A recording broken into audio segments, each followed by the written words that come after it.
Olá, pessoal. Espero que todos estejam bem. E é com grande satisfação estar aqui para uma conversa bem interessante sobre tomada de decisão. Quero convidar você a fazer esse caminho de reflexão sobre o funcionamento cerebral na tomada de decisão. Por que faço as escolhas que faço? O que me influencia a escolher uma opção e rejeitar outra? A vida é uma sucessão de escolhas. Viver bem é o resultado de boas escolhas. Fazer escolhas é tão importante que pode ser comparada à nossa respiração e funcionamento cerebral. Fazer escolhas é tomar decisões. O que nos leva a tomar certas decisões e não a outras? O que acontece no cérebro na tomada de decisão? O que a neurociência revela sobre a tomada de decisão? O que norteia o processo decisório? Vamos falar sobre tudo isso. Eu sou Ednilce Silva de Essa, psicóloga, especialista em neurociência, em avaliação educacional e autoria educacional. Sou graduada em psicologia, química e administração. Cérebro ou coração? Essa é uma dúvida que todo mundo tem, não é? Muita gente acha que decide pelo cérebro, que é o cérebro que comanda, que é uma pessoa racional. E nós vamos ver sobre isso hoje. Cérebro ou coração? Quando a gente toma uma decisão, é o cérebro que está no comando ou o coração em parceria com o cérebro, né? Quando a gente fala coração, a gente está se referindo às emoções. No processo decisório, as emoções participam ou não? Será que existe uma decisão puramente racional? Vamos refletir sobre isso. Como você decide? Com a cabeça ou com o coração? Quero que você pense numa decisão muito importante que você tomou nos últimos 6 meses. Pense e guarde a resposta. No final da palestra, nós vamos retomar essa pergunta. Anota aí em algum papel a resposta sobre essa pergunta de uma decisão muito importante que você tomou nos últimos 6 meses. Desde muito cedo, a gente aprende que a emoção atrapalha a decisão. Que para decidir bem precisa ser racional. Que o bom gestor é aquele que separa o pessoal do profissional. Que sentimento é coisa de amador. Que se emocionar é sinal de fraqueza. Como ninguém quer ser interpretado como fraco, passa a adotar uma conduta de inexpressividade da emoção. Muito interessante isso aí. Estamos na era da produtividade, performance, e aí as pessoas não querem expressar suas emoções porque podem ser consideradas como pessoas fracas. Essa ideia está tão enraizada que virou senso comum. O problema é que ela está errada. Não parcialmente errada, mas neurologicamente impossível alguém tomar uma decisão, não é, apenas com a sua racionalidade. E eu não estou dizendo isso como metáfora. Estou dizendo que existe um paciente, uma pessoa real, com nome e história, cuja vida inteira é a prova disso.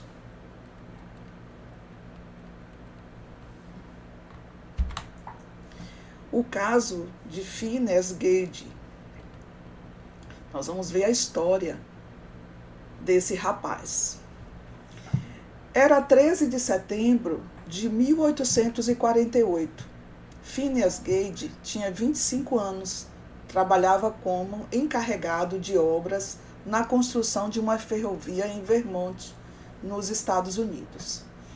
Era considerado o melhor funcionário da equipe pelas suas características, como disciplinado, eficiente, respeitado. Seu supervisor disse que era o mais capaz e eficiente dos trabalhadores da sua equipe. Nessa tarde aí do dia 13 de setembro de 1848, houve um acidente.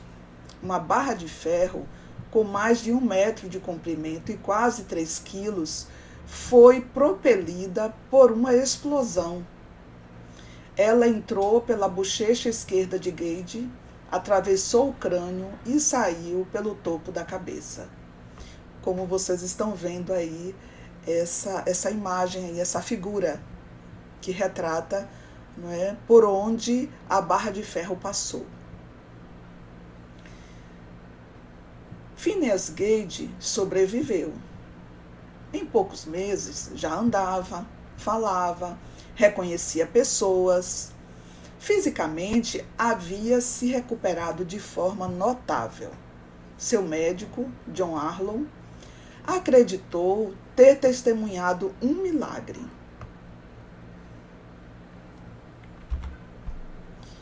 Vamos ver o caminho, né, por onde a barra de ferro passou e quais as consequências desse acidente, né? O que a barra de ferro destruiu? Além dessas características que nós falamos, né, no slide anterior, que ele recuperou, ele andava, ele falava, reconhecia pessoas, né, fisicamente ele estava muito bem. Mas algo tinha mudado profundamente. O Gage que voltou depois do acidente não era o mesmo Gage de antes do acidente. Seu comportamento mudou e agia como se fosse outra pessoa. Perdeu a capacidade de realizar atividades como planejar atitudes estratégicas antecipatórias, controlar seus impulsos, não conseguia avaliar qual a melhor opção, comparando a recompensa com o esforço necessário em cada situação. Não conseguia consultar a sua memória em busca de padrão ou experiência anterior. Em consequência disso, agia impulsivamente. Se envolvia constantemente em conflitos interpessoais. Não conseguia mais se manter no emprego. Começava os projetos e os abandonava. Tomava decisões impulsivas e depois as revertia sem motivo. Era muito inconstante. Suas escolhas cotidianas, como onde trabalhar, com quem se relacionar, o que fazer com dinheiro, haviam se tornado caóticas. As pessoas que o conheciam diziam: Gage não é mais o Gage que eles conheciam antes do acidente, né? O que a barra de ferro havia destruído não foi sua inteligência, não foi sua memória, não foi sua linguagem. O que ela destruiu foi a região do cérebro responsável por integrar emoção e decisão, o córtex pré-frontal ventromedial. E sem emoção, Gage não conseguia mais decidir.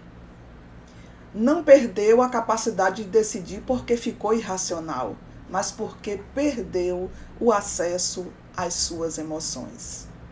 Sem um sinal emocional que orienta a escolha, cada decisão se tornava um cálculo infinito e inconcluso. Se emoção é necessária para decidir, como exatamente ela entra nesse processo? Será que a emoção rivaliza com a razão? Vamos ver isso aí.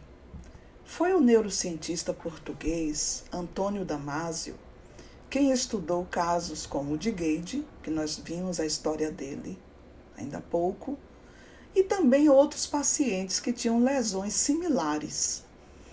E Antônio Damasio chegou a uma conclusão considerada mais precisa, né, que a neurociência considera até hoje, que abalou décadas da psicologia e da filosofia ocidental. A emoção não é o oposto da razão.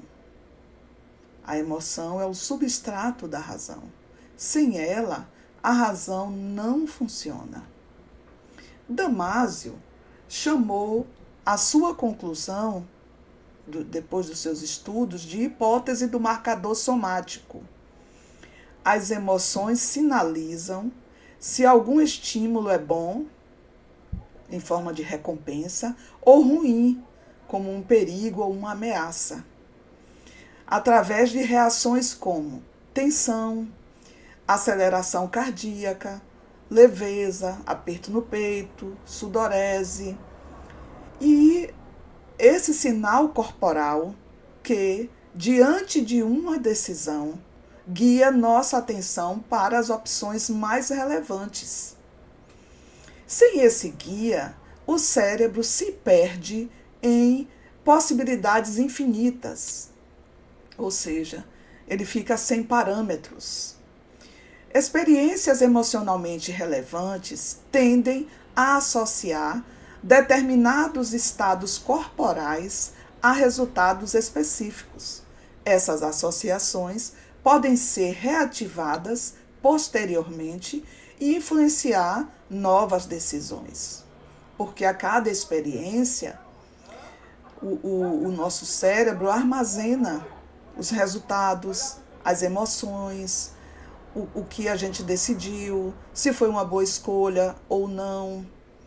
Ele guarda tudo na memória para servir de parâmetro para próximas situações que acontecer, o cérebro acessar a memória buscando alguma situação semelhante ou alguma forma de decidir que já aconteceu no passado.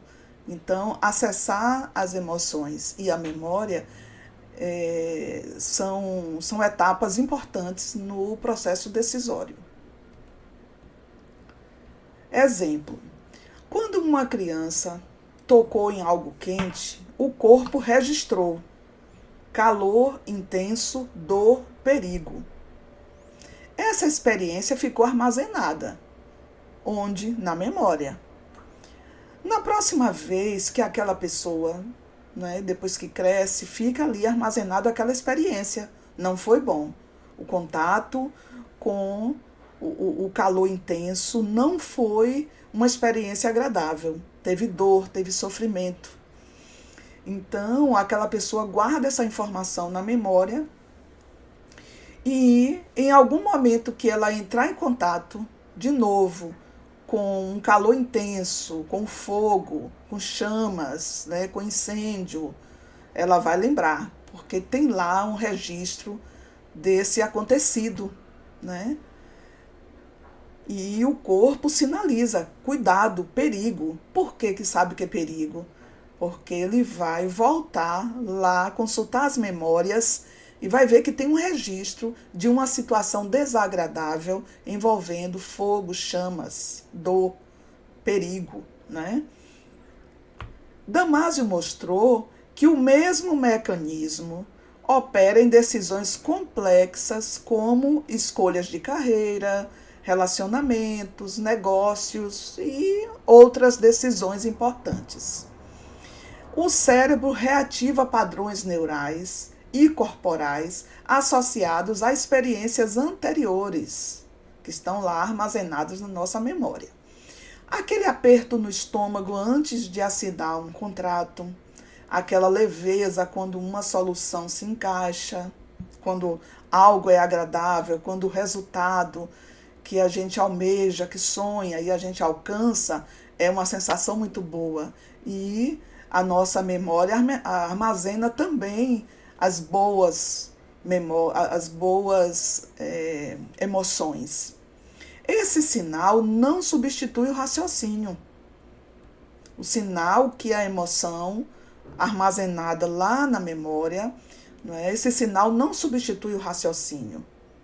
Ele o orienta. Esse sinal reduz a quantidade de opções para que o raciocínio consciente possa trabalhar com um conjunto manejável de possibilidades, porque ele vai fazendo por eliminação. Não, essa situação aí já aconteceu, porque ele acessa a memória e sabe que tem um registro de uma situação semelhante, não foi uma experiência agradável, então ele toma a decisão de se afastar daquele perigo, daquela ameaça, porque tem ali um registro como um alerta. Sem esse filtro emocional, o raciocínio se perde, como aconteceu com Gage.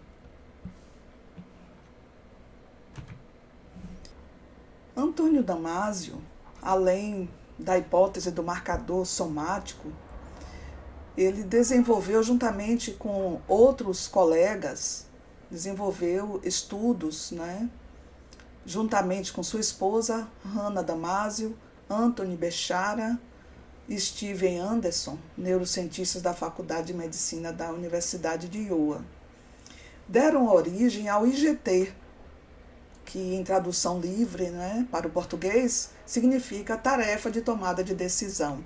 O IGT é uma sigla em inglês. E esse instrumento neuropsicológico que avalia a tomada de decisão sob incerteza, a impulsividade e a aversão ao risco. A execução desse instrumento consiste em distribuir 4 cartas, tipo cartões, cartas do tamanho de uma carta de baralho, e também dinheiro fictício para cada participante, né? Cada participante recebia 4 cartas. 2 cartas davam assim ganhos altos imediatamente, mas perdas devastadoras ao longo prazo. Essas cartas eram chamadas de cartas ruins, eram consideradas cartas ruins, mas não era dito para os participantes. As outras 2 cartas davam ganhos menores, ou dão ganhos menores, mas são sustentáveis. Essas cartas são consideradas cartas boas. Os pesquisadores colocaram sensores de condutância na pele das mãos, né, dos participantes. Esse equipamento mede a atividade das glândulas sudoríparas quando há uma resposta de estresse ou alerta, mesmo mínima. A pele produz microsudorese, que altera sua condutividade elétrica. É o mesmo princípio usado em detectores de mentira. A pessoa não sente, não controla e, na maioria das vezes, nem sabe que está acontecendo a atividade das glândulas. Ao observarem as decisões de cada participante, perceberam que participantes saudáveis começaram a evitar as cartas ruins, muito antes de conseguir explicar o porquê. Quando perguntados, diziam: não sei, é uma sensação. Mas seus corpos já sabiam. Os sensores de condutância da pele mostravam respostas de estresse ao se aproximar das cartas ruins, antes de qualquer pensamento consciente.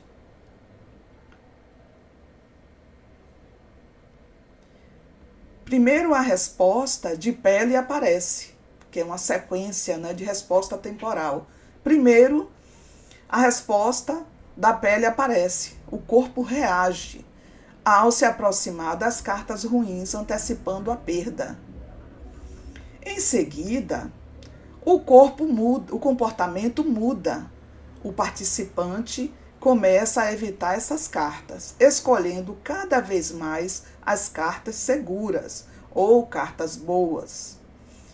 Depois pode vir uma vaga explicação verbal como: não sei, é uma sensação, essa carta me dá aversão, não gostei muito dela, não quero. Ou seja, o corpo dava sinais de repulsa ou aproximação. Repulsa da carta ruim e aproximação da carta boa. O comportamento mudou em função disso, e a consciência foi a última a se inteirar do que estava acontecendo e ainda assim sem conseguir explicar com precisão. Por outro lado, pacientes com lesão no córtex pré-frontal ventromedial, como a região destruída em Gage, continuavam escolhendo as cartas ruins até o fim. Sem o marcador somático, não havia aprendizado emocional.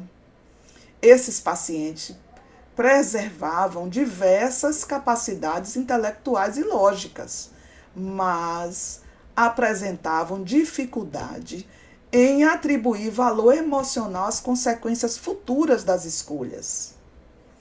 O experimento continua sendo extremamente relevante em nossos dias, mas hoje muitos pesquisadores consideram que ele não prova sozinho a hipótese do marcador somático. Os resultados foram interpretados pela equipe de estudos como evidência da hipótese do marcador somático. Para Damasio, esses achados sugerem que emoções e processos corporais não constituem ruídos que interferem na decisão. Eles fazem parte do próprio mecanismo que torna a decisão possível. Damasio concluiu que emoção e decisão são inseparáveis. O psicólogo israelense Daniel Kahneman, através de seus estudos, mostrou que o processo decisório funciona com dois sistemas em colaboração. Ele chamou de Sistema 1 e Sistema 2. O Sistema 1 é conhecido como piloto automático. É rápido, automático, contínuo. Integra emoções, hábitos, associações aprendidas e reconhecimento automático de padrões. É ele que reconhece o rosto de um amigo numa multidão, que entende uma frase em português sem precisar decodificar palavra por palavra, que sente desconforto numa situação social antes de conseguir nomear o porquê. Ele usa os marcadores somáticos de Damasio, o Daniel Kahneman, e processa padrões acumulados ao longo de anos de experiência e geralmente acerta. O sistema 2, conhecido como analista relutante, exige maior esforço cognitivo e tende a ser mais sensível à fadiga mental, ao estresse e à sobrecarga de informações. Gasta mais energia. O sistema 2 entra em ação quando o sistema 1 não tem resposta automática, quando você calcula uma divisão longa, quando tenta estacionar num espaço apertado, quando aprende uma habilidade nova. Diversos estudos mostram que fadiga, privação de sono e sobrecarga cognitiva prejudicam a qualidade das decisões complexas. A qualidade das decisões humanas não depende da eliminação das emoções, mas da integração adequada entre emoção e raciocínio. Não se trata de uma disputa entre coração e cérebro. Trata-se da cooperação entre sistemas que trabalham para resolver problemas diferentes.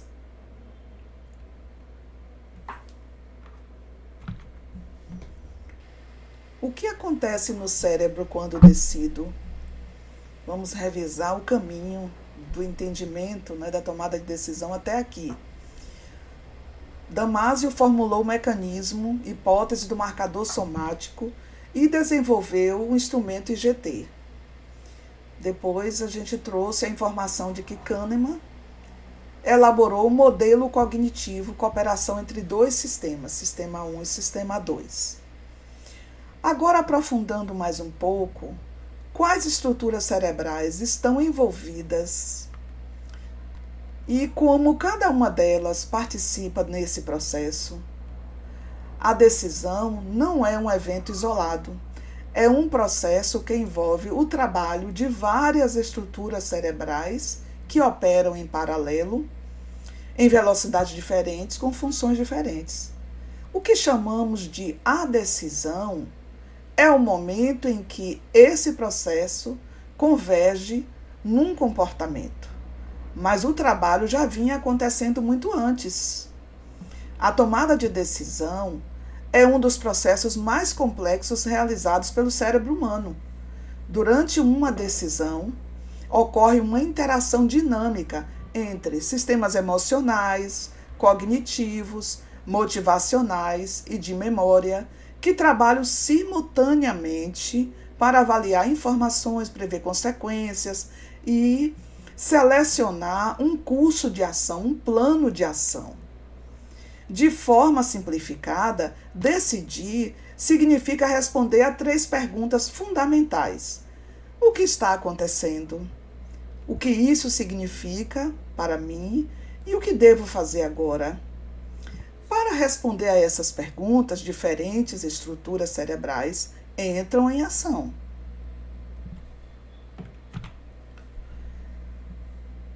O cérebro percebe a interação e interpreta a situação. Toda decisão começa com a entrada de informações provenientes do ambiente externo ou do ambiente interno. O sistema nervoso central exerce um papel importante como intermediador da relação entre o indivíduo e o ambiente. É por meio dos sentidos que essa relação acontece. Atualmente, são considerados 8 sistemas sensoriais que são classificados como sentidos clássicos, responsáveis por interagir com o ambiente exterior, que são os órgãos dos sentidos que nós já conhecemos, né? Que são os 5, visão, audição, olfato, paladar e tato.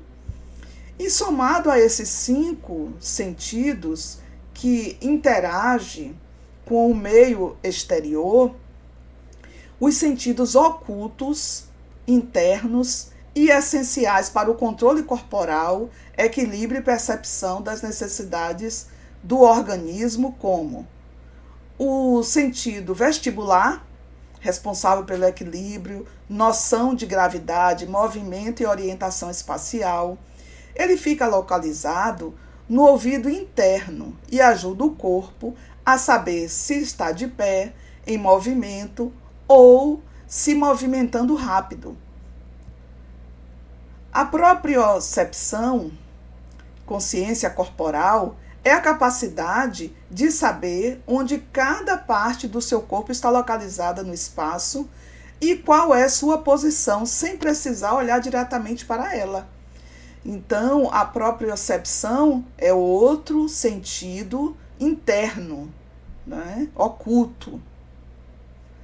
E o terceiro e último sentido oculto é o sentido interocepção, que parece o nome, né? O outro é propriocepção, de consciência corporal, e esse outro agora é interocepção, é uma sensação interna.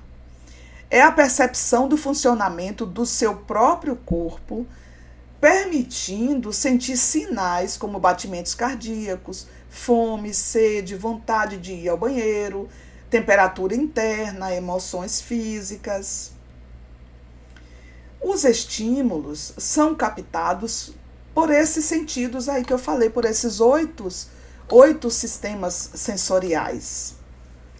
E após ser captados, né, eles enviam esses sinais captados para o cérebro, onde áreas sensoriais especializadas processam sons, imagens, palavras, expressões faciais e outros sinais revelantes, transformando-os em impulsos elétricos, transdução.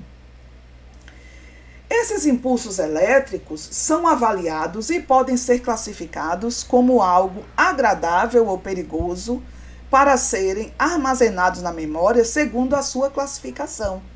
Como eu disse em instantes, né, em slides anteriores, que as emoções são classificadas, né, como agradáveis e desagradáveis. São armazenadas com essa caracterização, né? Ao mesmo tempo, o cérebro busca rapidamente experiências semelhantes armazenadas na memória para compreender o contexto atual. Tudo isso acontece enquanto algo novo acontece, uma situação nova, e o processo decisório envolve todas essas estruturas. Os sentidos que captam os sinais e enviam ao cérebro, estruturas recebem esses estímulos e transformam em impulsos elétricos. O cérebro, ao mesmo tempo, né, estruturas cerebrais, ao mesmo tempo, já aciona a memória para fazer uma varredura e encontrar experiências semelhantes para dar um norte. Já aconteceu isso uma vez e nós tomamos tal decisão, então, e foi boa a decisão, então vai ser essa também agora. Então o nosso cérebro, antes de o nosso organismo, né, quando a gente fala cérebro, um conjunto de estruturas, a tomada de decisão envolve a participação de várias estruturas. Essa etapa ocorre em fração de segundos, não é uma coisa muito demorada. Por isso que as estruturas são acionadas em paralelo. Não é uma etapa, depois outra, depois outra. As estruturas estão trabalhando de forma colaborativa e, ao mesmo tempo, simultaneamente.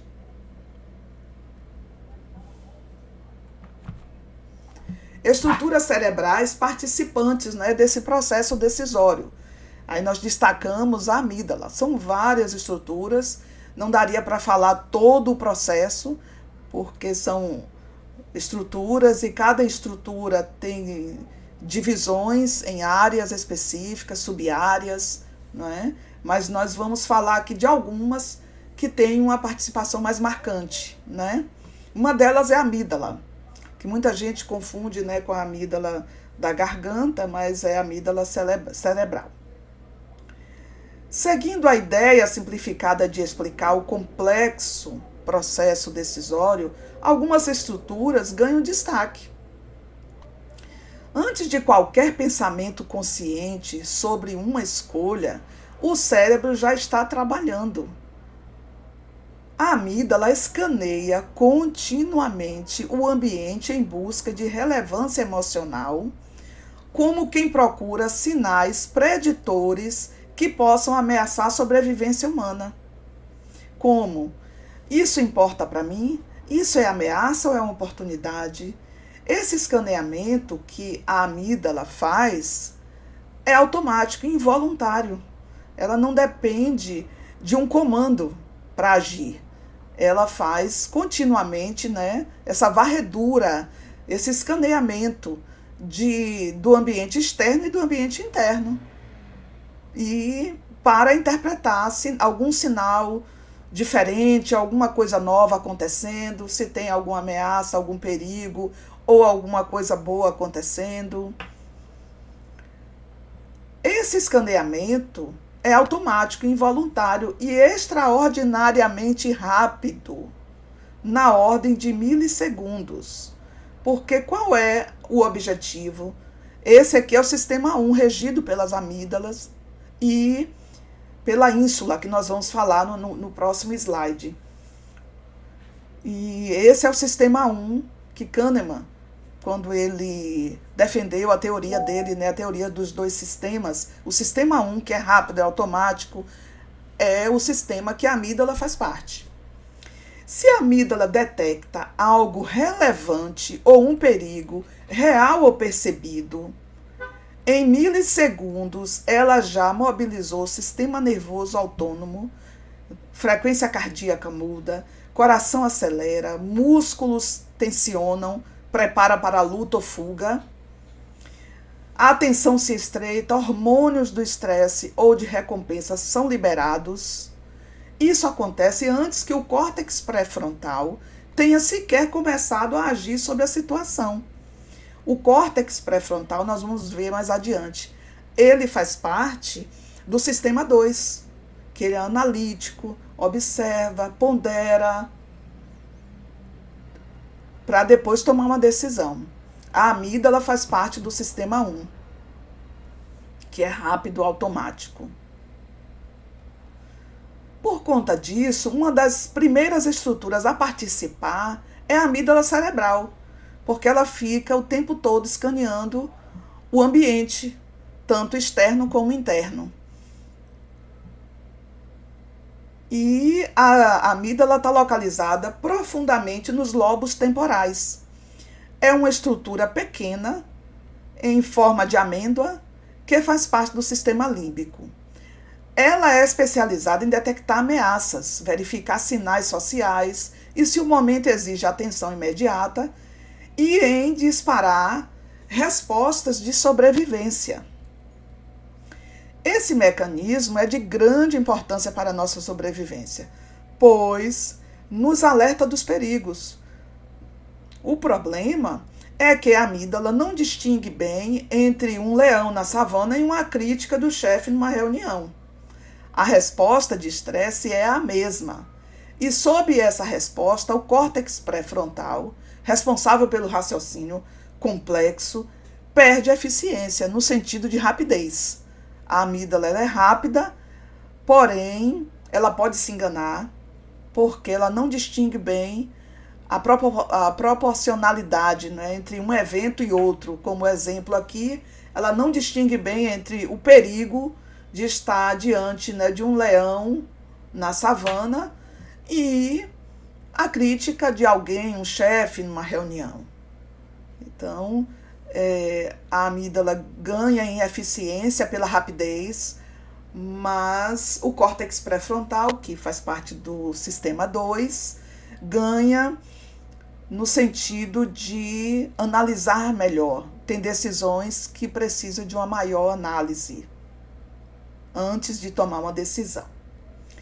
Em situações de alta carga emocional, a amígdala assume o controle e o pensamento deliberativo se torna muito mais difícil. É como se o sistema 1 está operando, a amígdala está ativa, o sistema 2 está em repouso. O córtex pré-frontal não foi acionado ainda. A amígdala está no comando. Ela assume o controle. Você já teve a experiência de só pensar num argumento perfeito horas depois da discussão? Quando a amígdala identifica algo relevante, desencadeia respostas fisiológicas rápidas, antes mesmo da consciência plena do evento. Então, antes que a informação chegue ao córtex pré-frontal e ele analise bem para tomar uma decisão correta e adequada àquela situação, a amígdala já entrou em ação muito antes.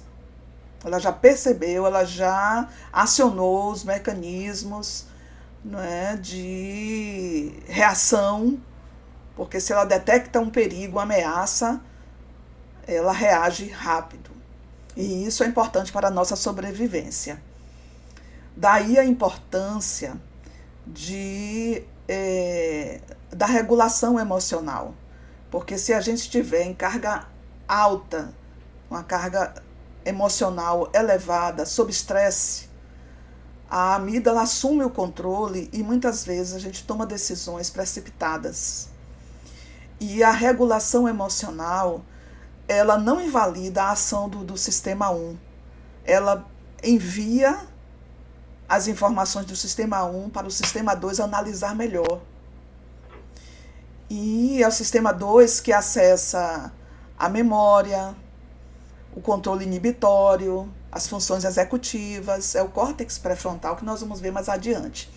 Então, a importância da regulação emocional, porque a gente não fica sob o comando da amígdala, que tem o seu papel muito importante, mas nem toda decisão pode ser tomada assim, muito rápido, sem pensar. Existem decisões importantes que precisamos acionar o sistema 2 para fazer uma análise maior, mais aprofundada.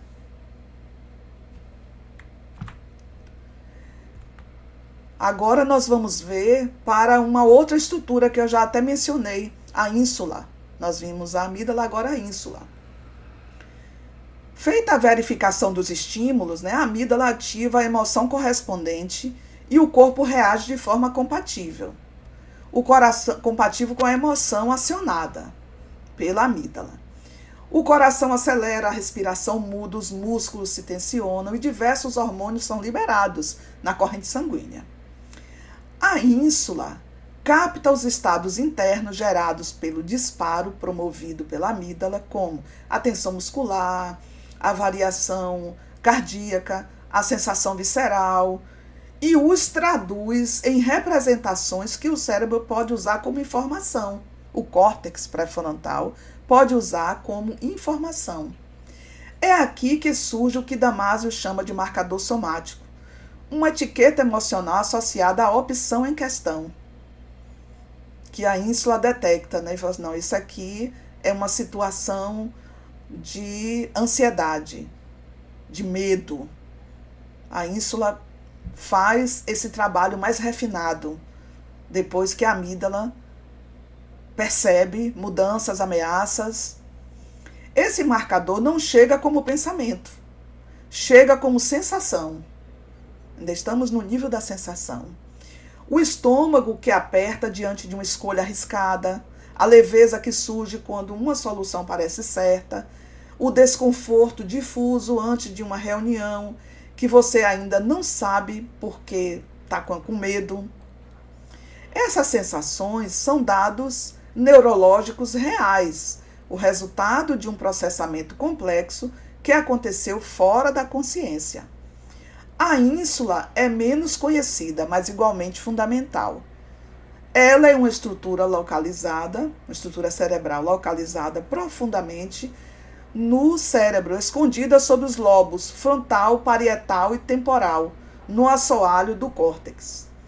Sua função consiste em perceber, processar e monitorar os estados internos do organismo, batimento cardíaco, temperatura, tensão muscular, sensações viscerais e traduzi-los em representações conscientes, pois é responsável pela interocepção, a percepção do funcionamento do seu próprio corpo. Exemplo de tradução que a ínsula faz é perceber uma alteração corporal, o coração está acelerado, traduzindo uma representação subjetiva e consciente, estou ansioso. É a ínsula que media o que chamamos de intuição, a sensação de algo, que algo está certo ou errado, se algo é confortável ou desconfortável, se algo é promissor, antes de ter uma explicação racional para isso. Essas percepções fornecem informações importantes para a tomada de decisão. Uma outra estrutura importante é o hipocampo, que participa, né, do processo decisório. O hipocampo, onde estão ali armazenados, né, as nossas memórias, é uma das estruturas. Nenhuma decisão ocorre isoladamente. Então, antes de tomar a decisão, o córtex pré-frontal consulta constantemente experiências anteriores que estão armazenadas lá nas memórias, né? Em estruturas como o hipocampo.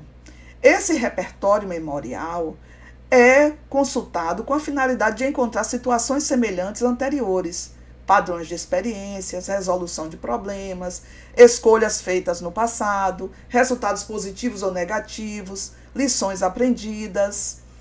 O hipocampo fica localizado na parte profunda do cérebro, dentro do lobo temporal. Assim como cada pessoa possui duas amígdalas, o mesmo acontece com o hipocampo. São dois hipocampos, um em cada hemisfério, direito e esquerdo, situados logo acima de cada orelha e em direção ao centro da cabeça. Anatomicamente, ele possui um formato curvado que se assemelha a um cavalo marinho. Suas principais funções incluem memória e é o principal responsável pela conversão de memórias de curto prazo em memórias de longo prazo. Uma outra função, orientação espacial, atua como GPS do cérebro, criando mapas cognitivos. E uma outra função, ele atua também no sistema límbico, participa ativamente da regulação emocional.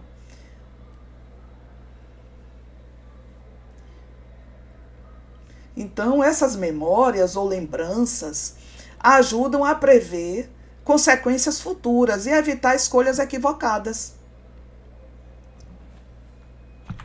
Uma outra estrutura, que eu já falei um pouco dele, é o córtex pré-frontal. O córtex pré-frontal localiza-se na parte mais anterior, frontal do cérebro, imediatamente atrás da testa. O córtex pré-frontal funciona como o centro de controle executivo do cérebro. Ele atua na tomada de decisão, avaliando riscos e recompensas, controlando impulsos, o controle inibitório, utilizando a memória de trabalho, integrando emoções e respostas sociais. Seu papel ocorre através dos seguintes mecanismos principais: avaliação de custo-benefício. Antes de tomar decisão, o córtex pré-frontal ele faz isso. Ele avalia o custo-benefício, pesa as consequências a curto e longo prazo, comparando pistas sensoriais e valores de recompensa. O controle inibitório é outra função que também o córtex pré-frontal executa. Atua suprimindo impulsos automáticos ou inadequados originados em áreas primitivas do cérebro, como o sistema límbico. Uma outra função, flexibilidade cognitiva, permite mudar de estratégia rapidamente quando as regras ou o ambiente mudam. Regulação emocional, outra função, modula reações intensas, integrando a razão com os sentimentos e cognição social. Memória de trabalho é outra função, mantém informações cruciais ativas na mente enquanto a decisão está sendo elaborada. Como essa é a última região do cérebro a amadurecer totalmente, o processo só se consolida por volta dos 25 anos. Essa parte do cérebro, nosso cérebro amadurece de trás para frente. Então, o córtex pré-frontal, que fica aqui na frente, atrás da testa, ele é a última região a amadurecer, né? A última região do cérebro a amadurecer. E, geralmente, esse processo se consolida por volta lá dos 25 anos. Então, 25 anos é um marco, né? Mas as pessoas podem desenvolver, não é, amadurecer o córtex pré-frontal um pouco antes dos 25 ou um pouco depois. Mas esse marco biológico, né, é em torno de 25 anos.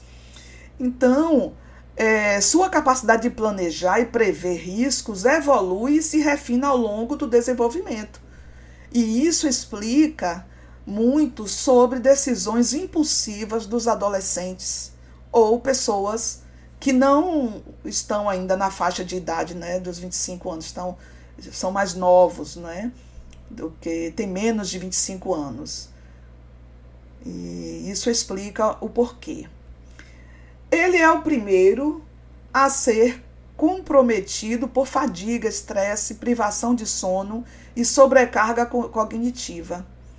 Quando estamos cansados ou noite sem dormir, o córtex pré-frontal, ele é o primeiro a ser comprometido nas suas funções. Ele fica lento, ele não consegue trabalhar bem, desenvolver bem suas funções. Então, o sono, o descanso e uma vida emocional adequada, né, vai ajudar o nosso córtex pré-frontal a tomar decisões mais acertadas, né, decisões com coerência, com equilíbrio, tendo tempo para fazer as análises necessárias para não decidir errado, não é?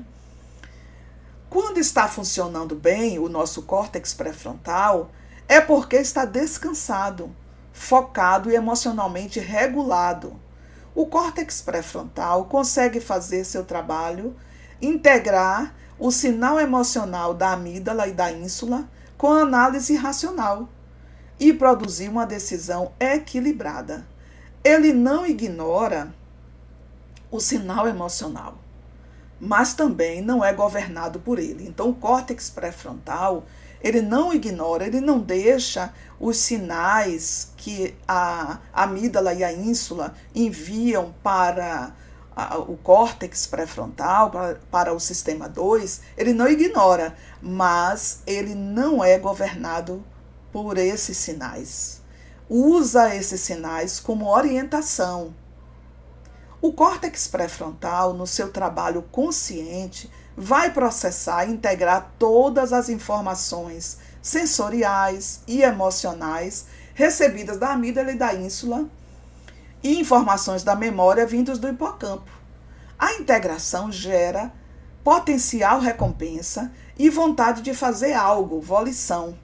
Essa volição é avaliada quanto à proporcionalidade entre a recompensa e o esforço que terá que fazer para medir se vale a pena ou se é muito esforço para pouca recompensa. Então, todo esse trabalho de avaliar fazer essas análises e avaliar essas variáveis todas, o córtex pré-frontal, ele precisa estar descansado para executar bem o seu trabalho, que é de suma importância. Após análise do esforço/benefício, o resultado positivo segue a construção de um plano de ação para executar a decisão que foi tomada. Além dessas estruturas citadas, como amígdala, ínsula, hipocampo, o córtex pré-frontal interage com neurotransmissores, como dopamina, serotonina e outras.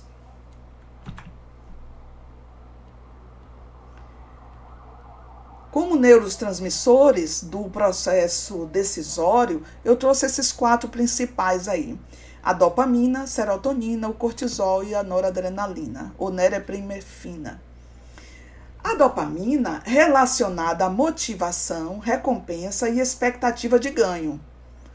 Quando uma opção parece vantajosa, circuitos dopaminérgicos aumentam sua ativação, elevando o interesse por aquela alternativa. A serotonina, que é outro neurotransmissor, ela está associada ao controle de impulsos e à regulação emocional. Ajuda a avaliar consequências futuras e reduz decisões precipitadas, porque ela atua ali juntamente com o córtex, né, o córtex pré-frontal, para executar uma das suas funções, né, que é o controle inibitório e também a regulação emocional. A noradrenalina aumenta a atenção e vigilância diante de situações importantes, de perigo, não é? De situações que precisa lutar ou fugir como forma de defesa. O cortisol atua em situações de estresse, prepara o organismo para responder rapidamente, mas níveis elevados podem prejudicar decisões complexas. O que distorce nossas decisões? Algumas pessoas muito inteligentes podem tomar decisões muito ruins e tomam justamente nas áreas em que mais confiam no próprio julgamento. A neurociência explica por quê. Os erros não vêm de falta de capacidade, vêm da estrutura do cérebro com o sistema 1 operando rápido, com informação incompleta, e o sistema 2 acreditando que fez o trabalho sozinho. Se não tiver integração desses dois sistemas, os erros podem acontecer, os erros cognitivos. Vamos ver 5 desses erros, são mais, mas eu trouxe 5. Para cada um, quero que você pense, onde isso aparece na minha vida? Então, cada um dos erros que nós vamos citar aqui, erros ou vieses, né? Eu gostaria que cada um pensasse, Se alguma decisão você percebe que algum viés desse costuma aparecer no seu processo decisório. O primeiro viés que eu trouxe foi o viés de confirmação. Depois que formamos uma opinião, mesmo que provisória, o cérebro filtra a realidade para confirmá-la. Informações contrárias ativam a amígdala e são processadas como ameaça. Concordar é mais seguro neurologicamente do que revisar. A pergunta que interrompe isso é: o que me faria mudar de ideia? E essa evidência existe, essa possibilidade existe para que eu mude de ideia. A pessoa está tão convicta de que sua opinião é que é a correta, que ela não cogita pensar sobre outras possibilidades. Um outro viés é o viés da aversão à perda. Ninguém quer perder, não é? Perdas pesam 2 vezes mais que ganhos equivalentes. Por isso, continuamos em projetos que não funcionam, em cargos que não satisfazem, em relacionamentos que já acabaram, não pelo que oferecem, mas pelo medo do que perdemos ao sair.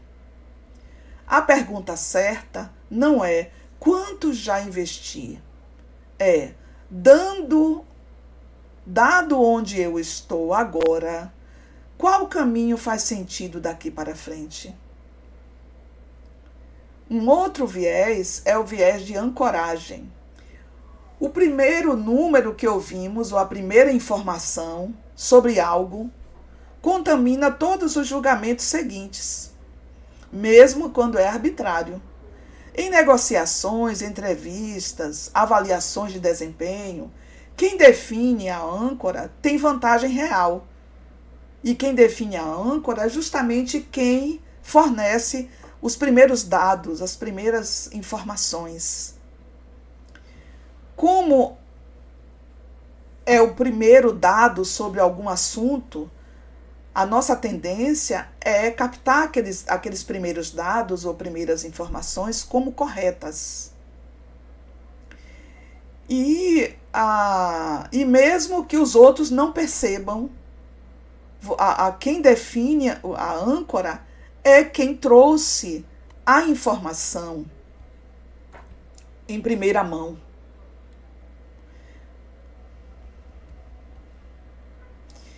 E feito essa apropriação dessas primeiras informações, essas primeiras informações vão definir internamente o ponto de referência antes de perceber qualquer número externo.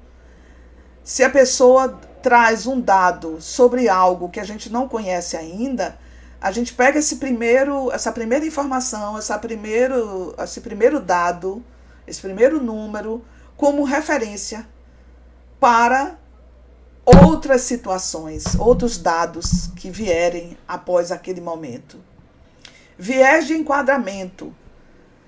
Não reagimos aos fatos, reagimos a como os fatos são apresentados. Então, um exemplo é 90% de sobrevivência e 10% de mortalidade são o mesmo dado. São 2 faces de uma mesma moeda. A forma altera a percepção e o impacto da mensagem, porque a embalagem determina como o cérebro processa e valoriza a informação. Na comunicação e na psicologia existem conceitos práticos que explicam exatamente isso. Esse efeito, de estrutura, o mesmo conteúdo gera respostas diferentes dependendo de como é apresentado. Por exemplo, alguém coloca assim, que na descrição do produto, carne descrita assim, com 90% livre de gordura. Vende muito mais do que se essa mesma carne tiver um rótulo como contém 10% de gordura. Como Como podemos adaptar a abordagem para garantir que a forma de como a mensagem foi passada valorize o seu conteúdo da melhor maneira? Um outro viés ou erro, que são situações que nos levam a tomar decisões equivocadas, nos levam a errar, né? É o desconto hiperbólico. Supervalorizamos o presente sobre o futuro. O futuro abstrato sempre perde para o presente visceral. É por isso que sabemos o que deveríamos fazer e não fazemos. Tendemos a valorizar muito mais os benefícios ou recompensas que estão disponíveis no presente imediato do que aqueles que virão no futuro, mesmo que o benefício futuro seja muito maior. É tornar o futuro concreto. Não preciso me aposentar bem. Então eu vou gastar tudo o que eu tenho, o que eu ganho. Não vou pensar em poupar, em ter uma reserva. Não, eu vou gastar tudo. O futuro é tão incerto, não sei nem se eu vou estar vivo. Mas como alguém quer viver quer chegar aos 70 anos, isso pode levar a pessoa a refletir e dizer, opa, eu valorizo o presente. O tempo de vida que nós temos é o presente. O futuro é incerto. Mas como eu tenho o desejo de viver até os 70 anos, eu posso fazer diferente, deixar poupar, né, um pouco, deixar uma reserva pensando no futuro, pensando nesse objetivo de querer chegar até os 70 anos. Esses 5 vieses, né, todos com a mesma origem. Um cérebro feito para sobreviver rápido, não para decidir bem em ambientes complexos. Mas saber que esses vieses existem não é suficiente para eliminá-los. Pessoas que conhecem o viés de confirmação ainda o cometem, às vezes de forma mais sofisticada, porque encontram justificativas mais elaboradas para o que já acreditam. Isso significa que o problema nunca foi falta de informação, né? Apenas saber que o erro existe e que podemos tomar decisões que nos prejudicam ou decisões equivocadas por conta desses erros ou vieses, né? Só o fato de saber que eles existem não é suficiente para mudar o comportamento. Emoções como informação, não como ruído. Durante décadas, acreditou-se que emoções comprometem a qualidade das decisões. A neurociência contemporânea, entretanto, demonstra que emoção e razão operam de forma integrada e que decisões eficientes dependem da interação entre esses sistemas.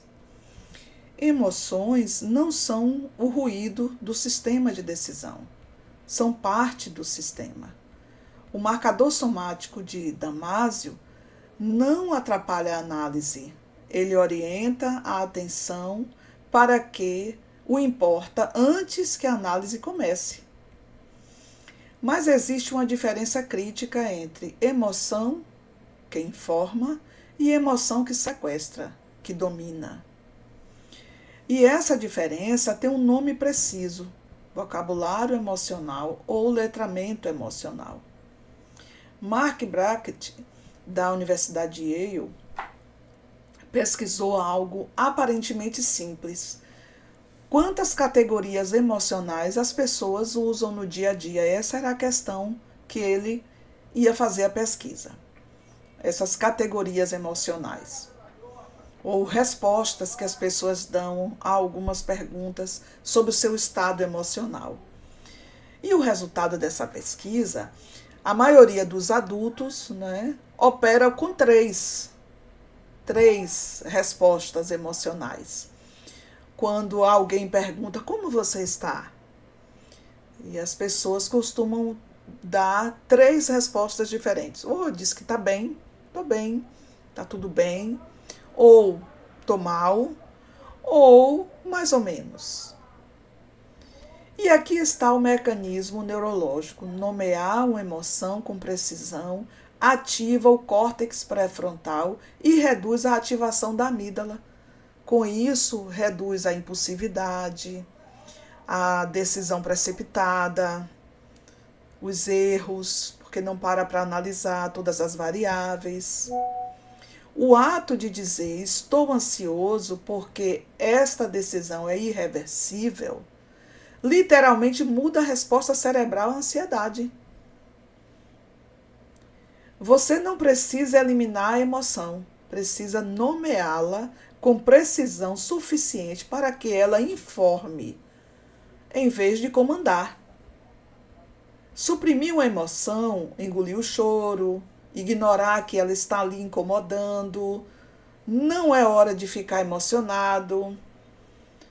Essas atitudes nossas de suprimir e esconder a expressão da emoção não elimina a emoção, ela continua lá. Ela continua influenciando o comportamento, só que agora sem supervisão, fora do controle. E aí é que está o problema. James Gross, de Stanford, mostrou que a supressão da emoção aumenta a ativação fisiológica interna, mesmo quando reduz a expressão externa. Você faz de conta que está tudo bem, né? Mantém ali uma aparência de que está tudo ok, tudo bem, tudo tranquilo, tudo dentro da maior normalidade, não é? Mas o corpo internamente está ativado. A emoção continua lá, recrutando recursos e energia para manter essa aparência, como se ela não estivesse ali incomodando. E esse alerta consome exatamente os recursos cognitivos que você precisaria para decidir bem. Regular a emoção é diferente de suprimir, de negar. Regular a emoção é mudar o enquadramento da situação que gerou a emoção. Não negar o estado, mas encontrar uma leitura funcional dele. Ansiedade ou animação antes de uma apresentação produzem ativações fisiológicas quase idênticas. A diferença é a análise que o córtex pré-frontal coloca sobre esse estado emocional. Pesquisas de Alison Wood Brooks, de Harvard, mostram que dizer estou animado, em vez de tentar se acalmar, melhora o desempenho de forma mensurável. Não porque a ansiedade desapareceu, porque foi reinterpretada como energia disponível. Vieses operam, ou erros cognitivos operam, quando não sabemos o que estamos sentindo no momento da decisão, estamos vulneráveis.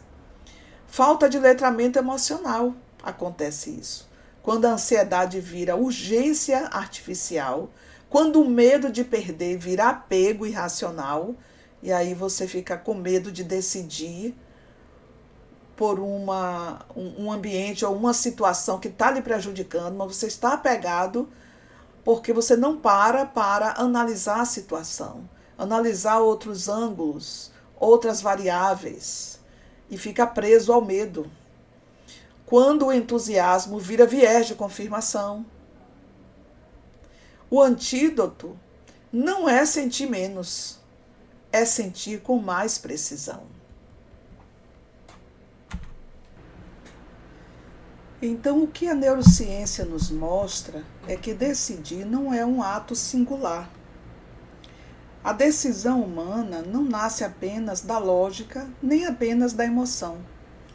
Ela emerge da integração entre ambos. Como demonstrou Antônio Damasio, as emoções não são obstáculos à racionalidade. Elas constituem uma parte indispensável do mecanismo que permite ao cérebro escolher entre inúmeras possibilidades. Em outras palavras, não existe decisão puramente racional. Toda decisão humana tem uma dimensão emocional. O processo decisório é uma conversa constante entre as estruturas com velocidades, capacidades e limitações diferentes. A amígdala detecta e alarma, a ínsula sente e traduz, o córtex pré-frontal integra e regula, e o sistema 1 opera em cima de tudo isso, tomando a maioria das decisões antes que o sistema 2 sequer entre em campo. Nenhuma dessas estruturas é o vilão. O problema não é ter amígdala, é não saber quando ela está no comando, no controle. O problema não é ter o sistema 1, é acreditar que é sempre o sistema 2 que decide tudo sozinho. E esse problema tem um nome, os vieses cognitivos ou erros cognitivos, que não são falhas de caráter, são consequências previsíveis da estrutura cerebral. E conhecê-los é a primeira forma de não ser governado por eles. Lembra da pergunta feita no início da nossa fala? Quero que você pense numa decisão muito importante que você tomou nos últimos 6 meses. Quero que você pense nela de novo, mas agora com tudo o que vimos. O que vem à sua mente quando você pensa nessa pergunta que foi feita no início da palestra? Vem à sua mente os dados, as informações que você tinha sobre a situação que você tomou a decisão? Ou vem a sensação e a emoção? Qual sistema, 1 ou 2, estava no comando no momento da tomada de decisão? Havia algum viés operando que você consegue identificar agora? Havia uma emoção presente que você suprimiu em vez de nomear? Mas se essas perguntas fazem sentido de uma forma que não faziam antes, então algo já mudou. Percorremos um caminho longo até aqui. Vimos que decisão puramente racional é neurologicamente impossível. Gage provou isso ao perder a emoção e com ela a capacidade de escolher, e escolher bem. Vimos que o cérebro decide antes que a consciência perceba que vieses não desaparecem com conhecimento intelectual e que emoções bem lidas não atrapalham a decisão. Emoções bem lidas ou bem nomeadas não atrapalham a decisão, elas a fundamentam. Não existe decisão mais racional do que aprender a sentir com precisão. Não é metáfora, é neurociência. Essa semana, antes de uma decisão que importe, pare, dá um tempo, respira. Enquanto respira, faça esse exercício de respiração consciente, observe a entrada do ar, a saída do ar e nomeie em voz alta o que você está sentindo com precisão.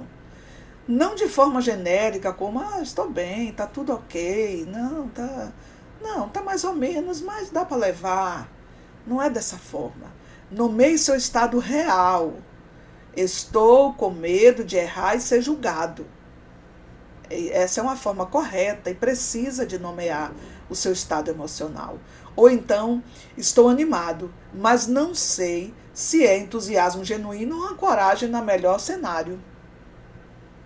Ou, estou irritado e isso está acelerando uma decisão que merecia mais tempo para pensar e analisar melhor.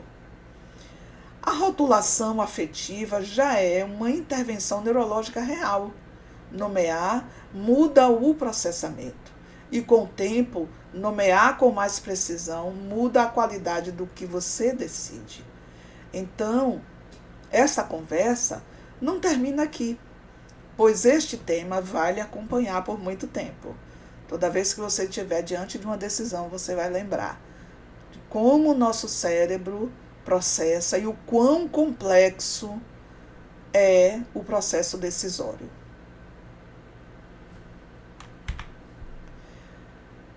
Bom, chegamos ao final, quero agradecer a oportunidade, Como disse no início, é uma satisfação muito grande estar aqui dividindo um pouco sobre processo decisório e quiser continuar essa conversa, entre em contato. Aqui estão os meus contatos, o WhatsApp, o Instagram, o e-mail. E tem aqui um e-book. Se você tiver interesse em conseguir o e-book, ligue para esse número. O e-book é sobre habilidades sociais. Nele, eu vou falar sobre habilidades sociais, o que são, a neurociência das conexões, a comunicação assertiva, o que significa ser assertivo, empatia, habilidade que transforma, escuta ativa, gestão de conflitos e negociação, autoestima e autoconhecimento, habilidades sociais do trabalho e liderança. E tem esse outro e-book também, letramento emocional, que nós falamos aqui, a importância de reconhecer e nomear as nossas emoções, né? O letramento emocional, ou desenvolver um vocabulário emocional, né? Então, nesse e-book, vou abordar o que é letramento emocional, as emoções no cérebro, pilares do letramento emocional, vocabulário emocional, emoções e relacionamentos, letramento emocional na infância e educação, regulação emocional, letramento emocional e saúde emocional e uma vida emocional letrada. Aqui estão as referências que foram consultadas para desenvolver esse trabalho e assim, né, encerramos aqui a nossa palestra. Espero que tenham compreendido e estão aqui os meus contatos. Se quiser tirar alguma dúvida, é só entrar em contato.